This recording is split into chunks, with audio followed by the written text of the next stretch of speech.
So let's move now to Paris and the Louvre, which is probably the most popular museum around the world and the highest in visitation. We have with us Dominique de Font-Réaulx, Senior Curator, Director of Interpretation and Cultural Programmation. She will give us a talk on creativity, inventiveness, and benevolence in times of uncertainty. Dominique, the floor is yours. Yeah.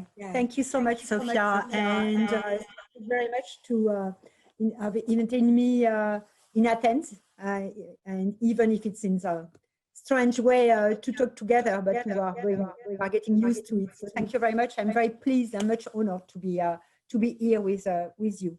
And thank you very much for the Institut Français in Athens to have joined me to this meeting. I'm very pleased with that. We have been experiencing very strange times, I must say, and we are still experiencing very strange times.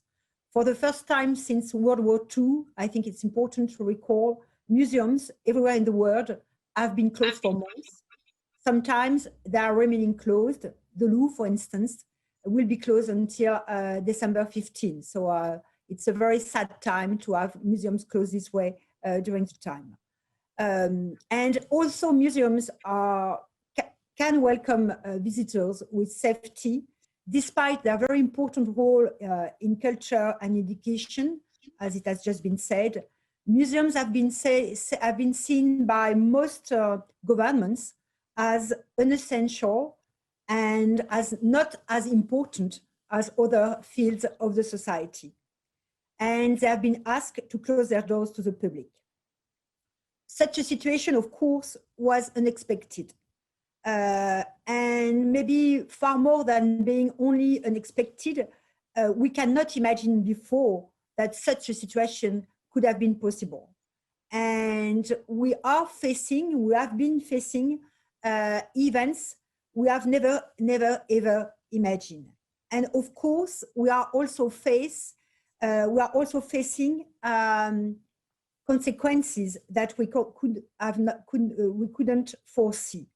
And then since the beginning of 2020, we have been forced to cope with new issues where we are not prepared at all, issues, and I think it's quite important to emphasize, our teams were not prepared to. And because it's quite important to say that it's not only a question about museums managers, but it's also an issue for the museum's team. Museums employees, of course, we all know that, are used to live and to work on long trends, and it's quite important, on long trends activities, and hopefully under quite smooth conditions. It's not, hopefully, I must say, museums are not, hopefully, I must say, hectic world, and we are working for the past, for today, of course, but also for the future. So we are on a long trend and not used to be, of course, moved by current or contemporary issues. And even if we are all very quite actively involved in our times of today, we have been right now aside of any expected and unexpected trouble. It's not the case anymore. Since the beginning of this year, we have been forced to enter times of uncertainty. More than, I think, we have been forced to enter them in a quite harshly way. And of course, we are not the first generation in the history of humanity to undergo such difficulties. It's important to recall. And certainly, and it's quite sad to say, today in the world, people are experiencing far more difficulties than we are today. Still, for many of us, collectively, as a whole, in the Western world, those difficulties has been the greatest difficulties we have ever been faced to.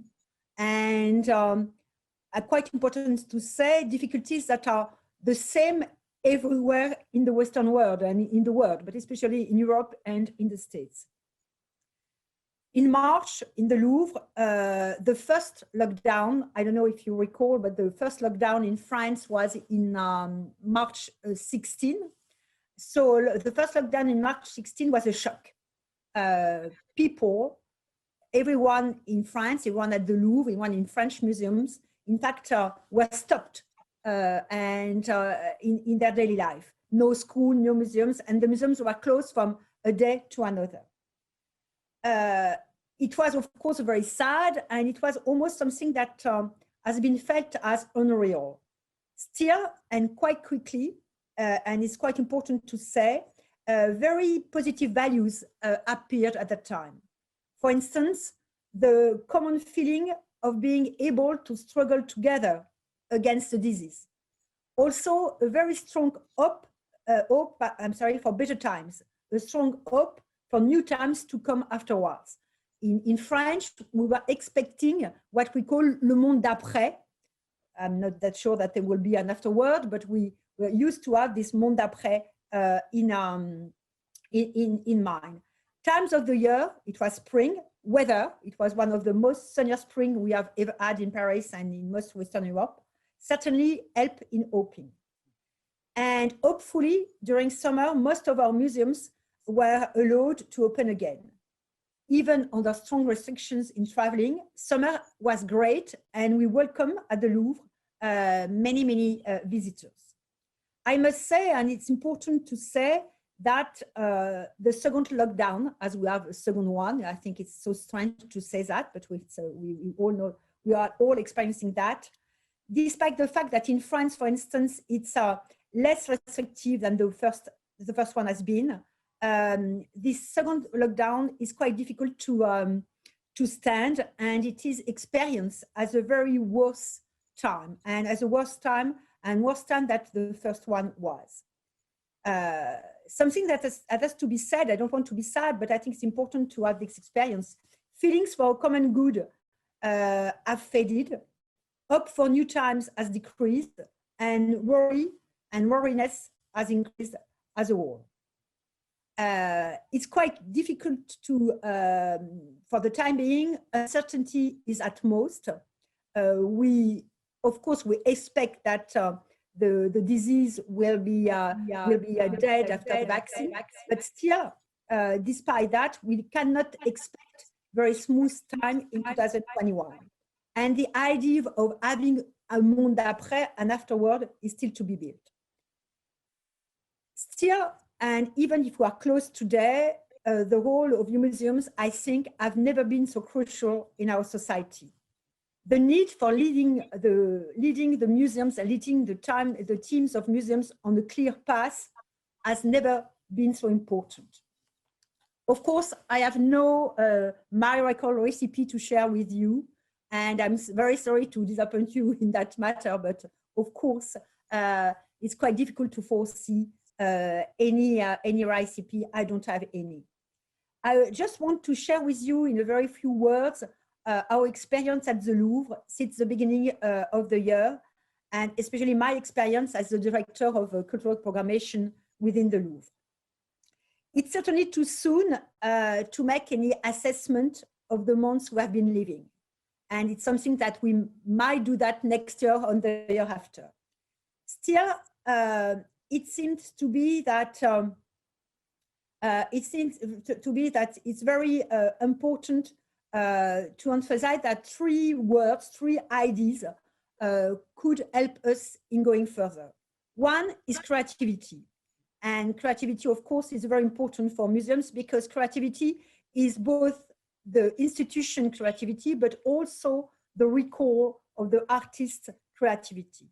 Inventiveness, and I mean both in terms of technical devices, but also in terms of human experiences, and certainly benevolence and care to the teams. I think that, and something we're experiencing in France, but I'm sure it's the same in Greece and in all countries, the fact that teams are needed to be followed very carefully. More than that, and it's something very important to say, we have seen that despite the fact that we were closed, or maybe because of the fact we were closed, there are still a very strong need of museums in our society. Many people, because we were closed, wanted to go to the Louvre. It was very interesting to say and very interesting to have. We had many messages on our website chat, people complaining that the Louvre was closed, even if they were not used to come. And there is today a very strong desire for museums among many of the people of today, and it's quite important to say so. So what have we done to keep our missions at the Louvre? When we closed on March 16, it was a shock, as I said before, and I must say also that nobody have never been foreseen for lockdown, as we have never imagined to be closed and to be forced to close. Nothing was prepared, and the only things that were prepared on the website was only a small line on the home page saying that the Louvre was closed. Of course, it was not enough to say people the Louvre is closed, as all the museums were closed. So we need to have something else. And very quickly, we decided to stay close to our public thanks to our website. And I must confess that our current website is not the better in the world. It's certainly one of the most aging websites of museums in the world. So it's not a very good website, but still we have to do with it. And it's something that we did. The first week of the lockdown, we started on a slow path, offering videos or programs we have downloaded before, we have conceived before. And we did it also in close links with our social networks. And very surprisingly for us, the success we met was enormous. It gave us, of course, strength to go further.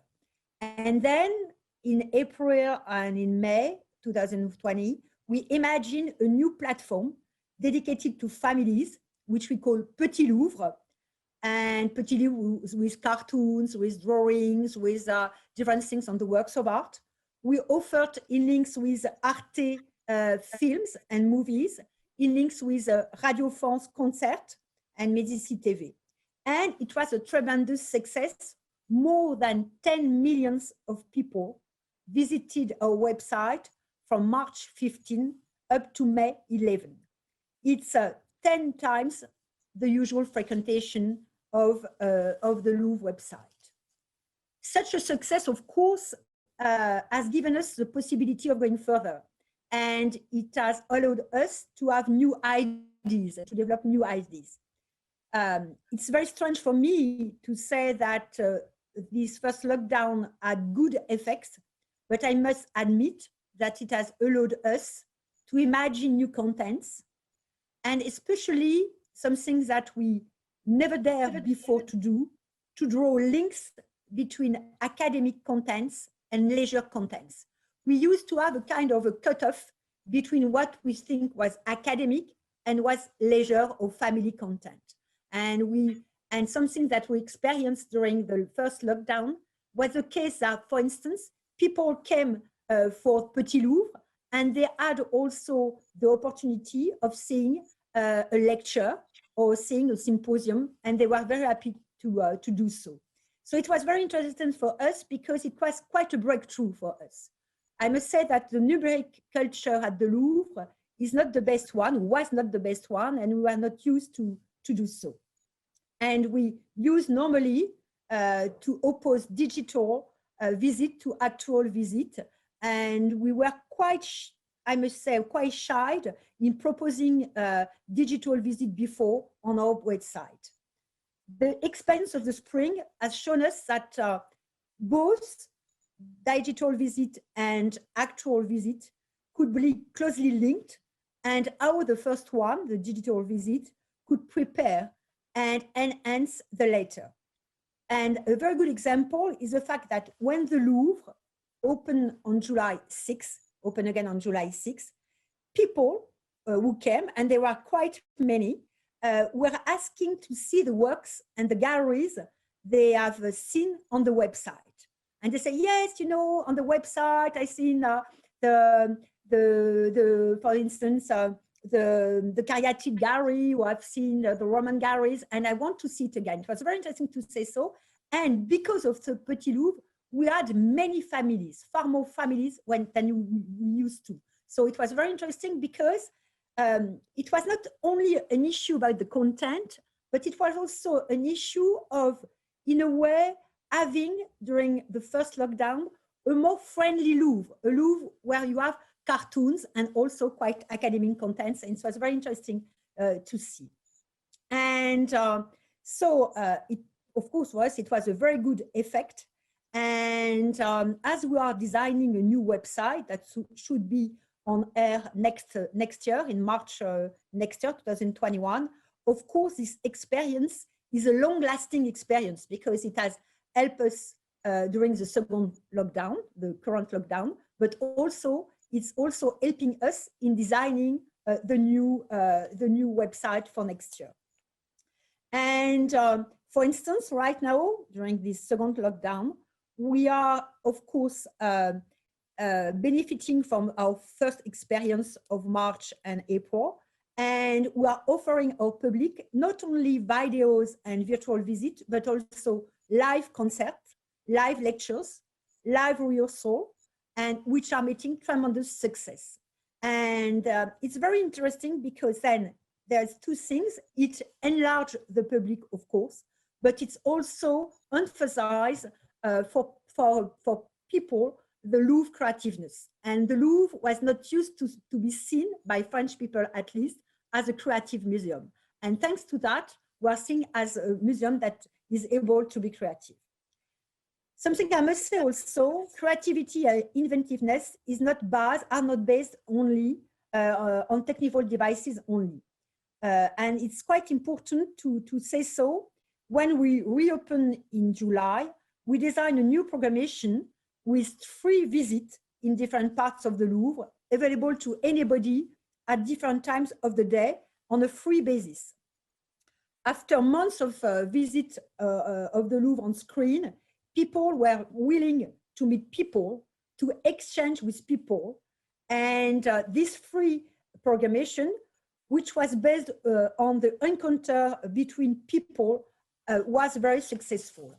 And that's the reason why today, as we are closed again, and we will reopen in December, on December 15, we are willing to repeat this programmation, this free programmation, with visit and human visit. And it's very interesting because in a way, we used to have on one part virtual world, on the other part actual world and actual visit, and they are not divided in two. It's very interesting that they could be linked. And for instance, one of the things we are doing, it's a very successful device, which is online on the website, on the Louvre website today, is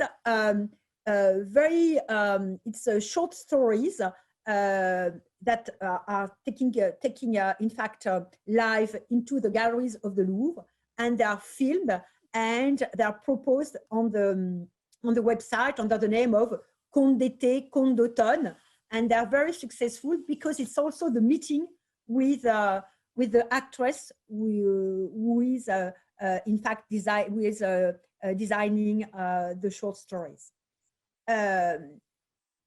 Something that we have to say, the virtual success we had during the first lockdown has also been a success when we reopen, because of course our attendance decreased and has decreased a lot, but still in October we were welcoming 15,000 visitors per day, which is a quite good figure for the time.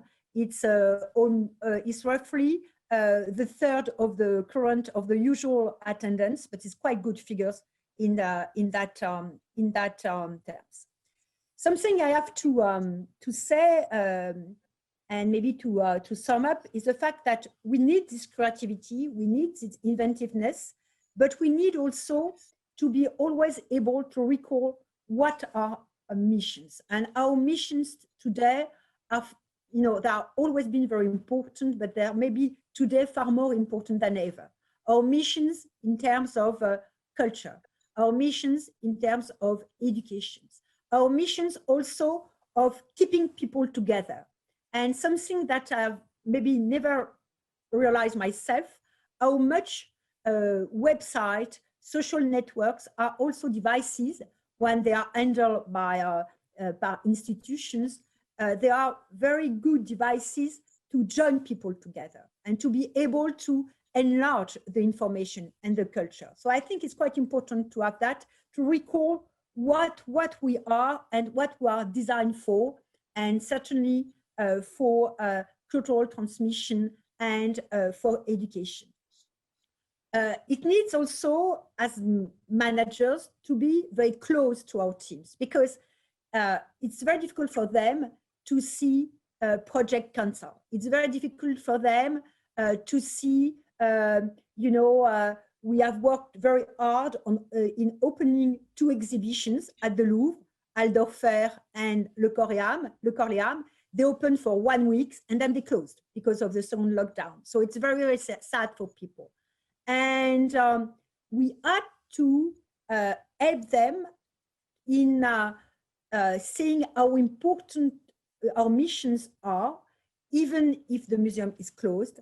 And doing so, we must, in a way, be on the same path, positive, and to think further.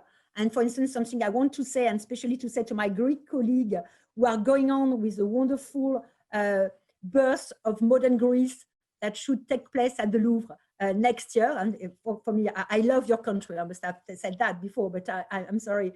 And we are very happy to keep that. It's very important for us to keep this exhibition next year. So we have to show the path, to show the goal to our teams, but still being able more than ever to organize the work between the team, to determine priorities, because it's impossible in such time, the time of today, to follow 10, 12, 20, 25 priorities. So we have to have priorities and to be able to help people to have that. And it's far more important to share successes. That's the reason why each time we have very good success, for instance, for one device or another on the website, I'm trying to share with all the teams. So how to prepare future today? Certainly it's maybe too early to do so. But I think that such difficult times have shown us, are still showing us how strong the desire for museums is today. I think that museums are not old institutions, they are modern institutions. And the desire for museum is very important all over in the world. And we have to be both consistent with what we are, places to be open to public and places to show works of art, but we have also to show how much we are able to be creative, to be inventive, and to open up the doors on our website and of our galleries, and to be part of the society of today and of tomorrow with our capacity and capability of inventing stories, of telling stories, and on open up largely our doors. Thank you so much. Thank you very much, Dominique. You have raised a lot of issues, some of them answering actually the questions in the chat. Thank you for everything. The whole discussion, for example, of the continuum on the digital, physical, I'm sure will be elaborated again by your colleague, Maite, who's in the digital yes, exactly. panel later on. I'm just telling our audience as well. Yes, I'm just telling our audience as well. And yes, thank you for this positive message and for keeping the exhibition. The Benaki Museum is also exhibited in the Greek independence. Yeah, thank you so much. Yeah. One question that we do have a few questions. One important question that you touched upon, and it was just discussed before as well, is the impact that the pandemic has had on your staff. You said that it's been exhausting sometimes to start something that is cancelled. What has been the response? What has been your response to the impact to your staff? What we have been trying to do up to now, and I hope that we keep on succeeding with that, is that we are trying not to cancel completely, but always trying to report. And and also to focus on very important projects. After the first lockdown, each time I'm saying first and second lockdown, I think it's awful because, but it's another way. And we have been focusing after the first lockdown on the exhibitions. I must say the exhibitions we just opened, Aldorfer, Koream, but also the wonderful Greek exhibition we are preparing. And we have been also focusing on our website and on our education within the galleries. I must say both long-term projects like exhibitions, but also short-term projects that could be done in quite in some weeks or some days, and then that it could be visible. Because one of the things of the time we are experiencing today is the fact that we have in a time with no time. It's quite strange. In fact, each day seems to be the same than the one before, the one after. And so we need to have a kind of a goal, far from us. And of course, we need to have strong projects like long-term exhibitions or long-term projects within the Louvre. But we have also to have, short-term issues like, for instance, the short stories or the cartoons on the website, or lecture live on the website, on the YouTube channel of the Louvre. I think it's very important to have both. It's not an easy way. I have no recipes at all, of course, I must say. We're doing our best. And you've discussed quite a few of the programs you initiated during the pandemic. Would you consider bringing this creative new aspect, which is closer to the people and the public, to the usual programmation of the Louvre, even after the pandemic? This is a question by Panayotis Tripolitsiotis. Yeah, exactly. And certainly, that's what I said, it's certainly the only good effect of this, or these things, is the fact that it was a breakthrough. In fact, we never dared before to have, for instance, cartoons or things like that, or maybe to have the same week on the home page of the website, for instance, a lecture on very academic lectures on colors, for instance, of the works of art, and also a cartoon, something we have never dared to do that before. But still now, we are still doing that, and it's very successful. And people, even academic people, they were very happy also to see some cartoons, for instance, on the works of art. So it's very interesting because the people, even us within the academic field of museums, we are not the ones we used to be before. I have a smartphone like any other of you. I'm checking videos on my smartphone. I think that it's certainly the fact that it's very strange to say so, but I think in a way, the first lockdown helped us in being closer than to people. And of course, it's something that we want to keep within the museum and to develop, of course. Definitely, it brought solidarity, and in a way, it brought us together. Of course, it raised many issues regarding accessibility that maybe we forget about in the Western world, about having internet access in the first place. And this will be discussed later. One more question about this program, which always arises, and I think Sandra Marinopoulou mentioned earlier on as well. What will be the balance of monetizing this free offerings? I mean, you said you had 15,000 people per day after you opened in the summer. Was it a ticket or was it a free entrance? In terms of for the ticket, it was a ticket, and we had no free entrance. But everything we are proposing on the website, on the YouTube channel of the Louvre, on the social networks of the Louvre are free, and it's an issue. It's something we are asking ourselves. Should we next year, the year after, I don't know when, should we have any ticket issues for digitalizing and digital offer? We don't know, in fact. Yet it's something, it's not what we decided. As you know, we are a national museum, a French national museum, so we do have education missions. It's very important. So that's the reason why we decided to have only free, in fact, offers and on digital. For instance, our concerts are free, and they are not free. They used not to be free when they are at the Louvre. So it's a very good and very strong offer. it's quite difficult to say what we will do, I must say. We have been asked, and it's very important, we have been asked by the French government to develop more and more our education programs. And that's the reason why, for instance, and maybe Maite Laba, who is working my team, will tell you, that's the reason why we are currently working on videos visit for classrooms, especially. That's something we have never done before, but we are going into specific devices for classrooms for, kids who cannot, in fact, leave their town or their village, come to the Louvre, and they are able, of course, to visit the galleries. So it's quite difficult to say what we will do, but it's an issue. Yes.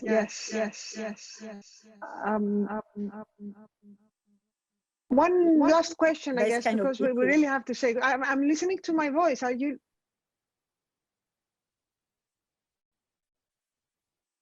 Sorry, I think there's a technical problem. Can everybody hear me? Yes. We lost Dominique. No, I'm here. Ah, you're here. I'm sorry, it was my issue. Yeah. A lot of issues to discuss, especially what will be the next day. One short, very short, easy, I think, question, and then we'll have to say goodbye. Monica Diamandi is asking, says, you mentioned that some visitors after the first lockdown were searching for the artifacts they have seen during the virtual visit. How did you measure that? Was there a visitor's questionnaire?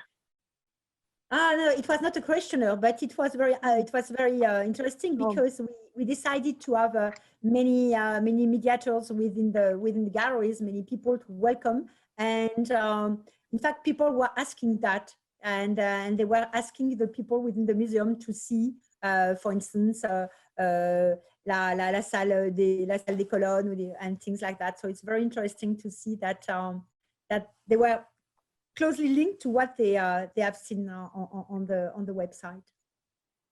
Yeah, I mean, this happens with visibility. I remember also that you had created this Beyoncé tour when the Carters did the video clip.